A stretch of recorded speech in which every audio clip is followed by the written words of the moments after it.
દાડિયા ઉભા ન થાય ઘરના સુતો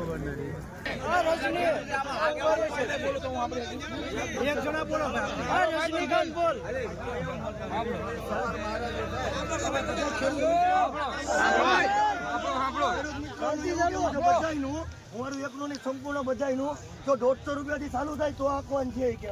બાકી ગોંડલના પીઠામાં આજ ઊંચો ભાવ થાય છે ને ભાઈ 150 રૂપિયા ચાલુ થાય બાકી 80 માં 90 માં આગળ હરાજી આવેલી હવારમાં એક વકલ 180 માં જે હરાજી થઈ ગઈ એ માલ કાલ 300 ઉપર વેચાઈ છે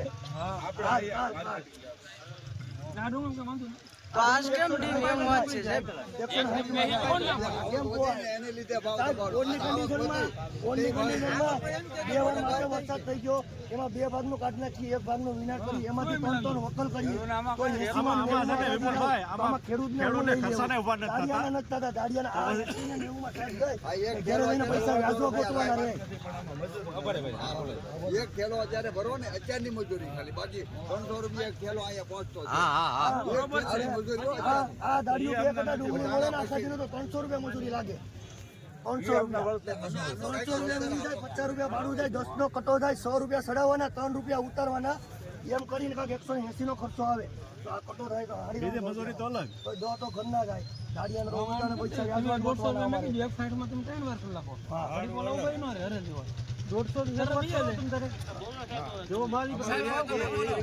તમે બોલો તમે આવો વિશે વેસાવી નો જોઈ કાઈ નાનું છે એવો તો મારો વેપારીને લેવો અને જોવા સાહેબ પેલા 160 માં જાતો આમાં તમે કયો હાલો ખોટું હોય કે ભાઈ હરાજી વાળા કે છે એની વાતે હાચી વકલના ભાવ થાય છે અત્યારે વકલ છે ને 10% છે આટલા માલમાં 90% માલ છે એ વિકત આ નબળો માલ મારો વકલ 200 વકલ આવી નથી કાઈ વકલ છે બધો માલ વિકત છે વિકત છે હવે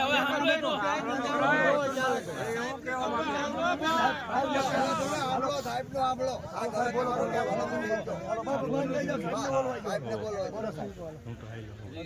કેવું કહી દેજો પછી વચ્ચે કોઈ નહીં બોલતું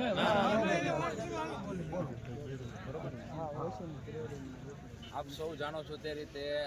આ મોવા માર્કેટિંગ યાર્ડ સૌરાષ્ટ્ર ગુજરાત છે પણ ભારતની અંદર પણ મોખરાનું સ્થાન ધરાવે છે તમે હા વેચમાં નહીં કરતા ભાઈ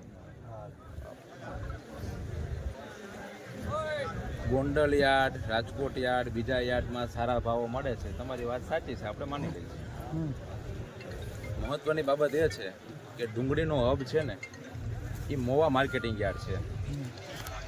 મોવા શું કામ હબ છે એ તમને બધાને ખબર છે આજે તમને ખબર ન હોય તો કહી દો કે હરોજ એમપી અને મહારાષ્ટ્ર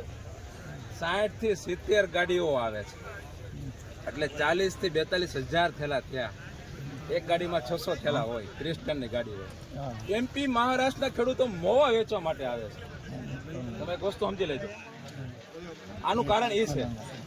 કે અહીંયા પૂરા ભારત દેશના 90% ઉદ્યોગો છે ડિહાઇડ્રેશન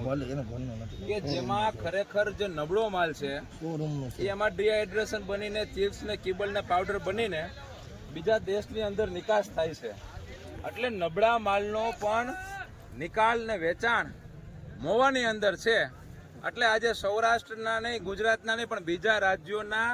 ખેડૂત ભાઈઓ અને વેપારી ભાઈઓ મોવા યાર્ડમાં વેચવા માટે મોકલે છે